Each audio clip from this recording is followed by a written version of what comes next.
আইনশৃঙ্খলা পরিস্থিতি সামাল দিতে না পারা সহ নানামুখী রাজনৈতিক চাপে বিপাকে রয়েছে অন্তর্বর্তী সরকার। জঙ্গি এই জঙ্গিকে বর্তমান সরকার। আপনি যাদের নিয়ে স্বপ্ন দেখেছিলেন, মনে করেছিলেন বিএনপি জাতীয় পার্টি এই বলাতে কেউ থাকবে না, আমি আমার মতো চলবো, আজকে দেখেন আল্লাহর তরফ থেকে গজব নাযিল হয়েছে। আরেকটা হতে পারে তিনি গা বাঁচানোর জন্য এখন শেষ মুহূর্তে চেষ্টা করছেন। দেখেন, তিনি রাজনৈতিক দলগুলোকে খেপিয়েছেন, তার পোষা রাজনৈতিক দল ছাড়া। তিনি প্রতিটা সেক্টরে বিশৃঙ্খলা তৈরি হয়েছে গত 9 মাসে। নির্বাচনের তারিখ ঘোষণা করতে আজই অন্তর্বর্তীকালীন সরকার শেখ হাসিনার মতোই নির্বাচন নিয়ে টালবাহানা। Sorry, my words.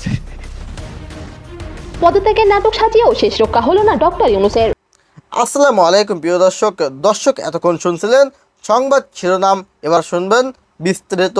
দর্শক শ্রোতা, বিস্তারিত ভিডিও দেওয়ার আগে ছোট্ট একটি রিকোয়েস্ট, সেটি হলো আপনারা যারা এমন নিত্য নতুন আপডেট খবর দেখতে পছন্দ করেন তারা অবশ্যই চ্যানেলকে সাবস্ক্রাইব করে আমাদের সাথে থাকবেন। দর্শক শ্রোতা, তাই আর বেশি কথা না বাড়িয়ে চলুন বিস্তারিত ভিডিও দেখে আসি।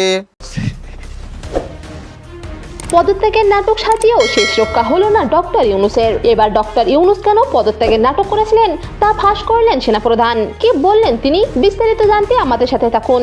সম্প্রতি এনসিপি নেতা নাহিদ ইসলামের বরাতে জানা যায়, ডক্টর ইউনূস পদত্যাগের সিদ্ধান্ত নিয়েছেন। রাজনৈতিক দলগুলো চাপে তিনি এই সিদ্ধান্ত গ্রহণ করেছেন। এরপরই নাহিদ ইসলাম জানান তিনি পদত্যাগ করবেন না, যা নিয়ে রাজনৈতিক অঙ্গনে ওঠে সমালোচনার ঝড়। থেকে ডক্টর মোহাম্মদ ইউনূসের পদত্যাগের যে বিষয়টি তা স্রেফ একটা নাটক ছিল এবং সেই নাটকটি মারাত্মকভাবে ফ্লপ করেছে। তবে রাষ্ট্রপতির পদ পাওয়ার আশায় ডক্টর ইউনূস নিখুঁত পরিকল্পনা করলেও সেনাপ্রধান তা ভেস্তে দিয়েছেন। তিনি স্পষ্ট বলেছেন ডিসেম্বরে নির্বাচন হবে। ডক্টর ইউনূস চাইলেও ক্ষমতা থাকতে পারবেন না। এই দেশ এবং জাতির স্বাধীনতা সার্বভৌমত্ব বিপন্ন হবে। আমি আজকে বলে দিলাম, নাইলে আপনারা বলবেন যে আমি আপনাদের সতর্ক করিনি। এবার ফাঁস হলো আওয়ামী লীগের নতুন পরিকল্পনা। গোয়েন্দা সূত্রে জানা গেছে, রাজধানী সহ সারা দেশে ভয়াবহ রাজনৈতিক অস্থিতিশীলতা সৃষ্টির চক্রান্তে সক্রিয় ছিল সুব্রত বাইন ও তার গড়ে তোলা সন্ত্রাসী বাহিনী। নির্বাচন এবং বাংলাদেশের সরকার বিষয়ে ভারত এবং রাশিয়া থেকে নতুন বার্তা পেলাম। দ্রুততম সময়ের মধ্যে বাংলাদেশে নির্বাচন চায় ভারত। আরেকটি হেডলাইন আরেকটি পত্রিকায় এসেছে, ডিসেম্বরের মধ্যেই নির্বাচন দিতে হবে তারেক রহমান, বিএনপির ভারপ্রাপ্ত চেয়ারম্যান। দেখলাম ইউনূস সাহেব জাপানে বসে বিএনপি সম্পর্কে বদনাম করছেন। একটু লজ্জাও লাগলো না দেশের সম্পর্কে বিদেশে বসে বদনাম করতে? তিনি বললেন একটি দল নির্বাচন চায়। আর আমরা বলতে চাই একটি লোক নির্বাচন চায় না, সে হলো ইউনূস, একটা ইউনূস। সংস্কার করতে করতে বর্তমান সরকার বিদেশ থেকে বহু লোককে আমদানি করেছেন সংস্কার করার জন্য। আমি আজকে অত্যন্ত গর্বের সঙ্গে বলতে চাই, শহীদ রাষ্ট্রপতি জিয়া রহমান বহু সংস্কার করেছেন বাংলাদেশের, বহু। উনি বিদেশ থেকে কোনো পরামর্শ আনেন নাই, উনি দেশে থেকেই দেশের যে সংস্কার করা দরকার তা করেছেন।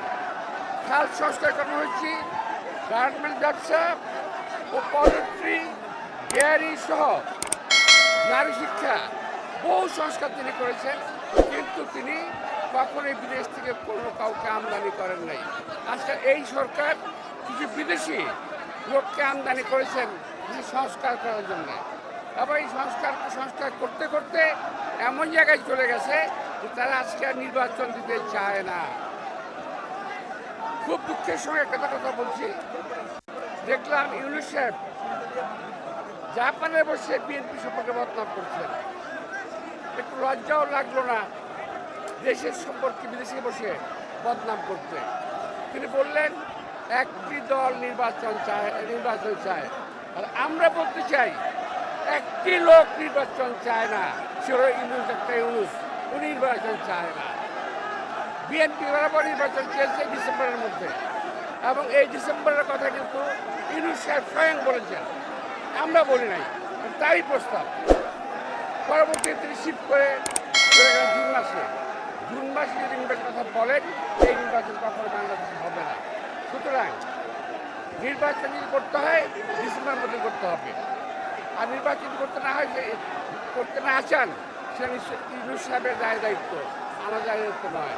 আমরা জাতির বাংলাদেশ জনগণ এই নির্বাচন আদায় করবে, নইলে এই দেশের ভৌগোলিক অবস্থা ঠিক থাকবে। প্রধান উপদেষ্টা নিক্কেই সম্মেলনে না নিক্কেই সমিতির আমন্ত্রণে জাপান গিয়েছেন এবং ওখানে বক্তব্য দিয়েছেন, বাংলাদেশের নির্বাচন নিয়ে কথা বলেছেন।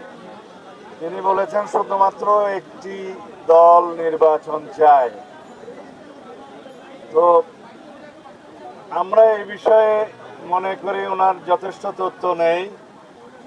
ওনার কাছে যে লিখিতভাবে যে সমস্ত গণতান্ত্রিক দলগুলো কাগজ জমা দিয়েছে, আলাপ করেছে, যে সমস্ত সময় উনি আহ্বান করেছিলেন আলাপ আলোচনার জন্য সমস্ত দলকে, তাতে আমরা জানি বিএনপি এবং বিএনপির সাথে যুগপৎ আন্দোলনের শরীর ছিল সেরকম দল এবং জাতীয়তাবাদী সমমনা দল 12 দল পক্ষ থেকে সবাই ডিসেম্বরের মধ্যে নির্বাচন অনুষ্ঠানের জন্য দাবি জানিয়েছিলেন, সেটা আমরা জানি। তবে তথ্যগত ভুলের কারণে যদি তিনি সেটা বলে থাকেন, সেটা আমি এই বিষয়ে কোনো সমালোচনা করব না। তবে সমগ্র জাতি একটি সুষ্ঠু, সুন্দর, নিরপেক্ষ নির্বাচনের জন্য অপেক্ষমান, এটা ওনার বোঝা উচিত এবং খুব শীঘ্রই একটি সুনির্দিষ্ট রোডম্যাপ প্রদান করবেন নির্বাচনের মধ্যে, আগামী ডিসেম্বরের মধ্যে জাতীয় সংসদ নির্বাচন অনুষ্ঠানের লক্ষ্যে। কথা একটাই পরিষ্কার, যে সমস্ত সংস্কার এবং বিচারের কথা বলা হচ্ছে এগুলো চলমান প্রক্রিয়া।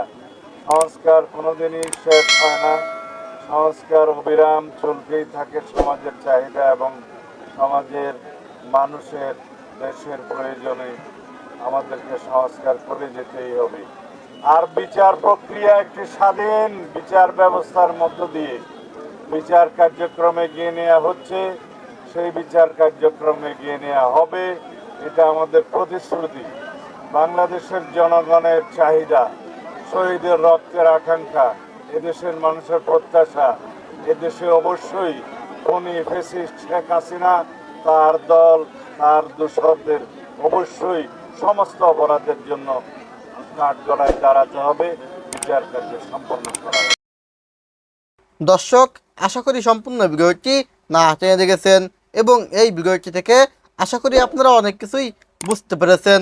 দর্শক শ্রোতা, এই ভিডিওটি থেকে আপনার যদি কোনো মতামত থেকে থাকে তাহলে আপনার মূল্যবান মতামতটি অবশ্যই কমেন্ট করে জানিয়ে দেবেন। আজকে ভিডিওটি পর্যন্তই, দেখা হবে পরবর্তী ভিডিওতে। সে পর্যন্ত ভালো থাকুন, সুস্থ থাকুন, আল্লাহ হাফেজ।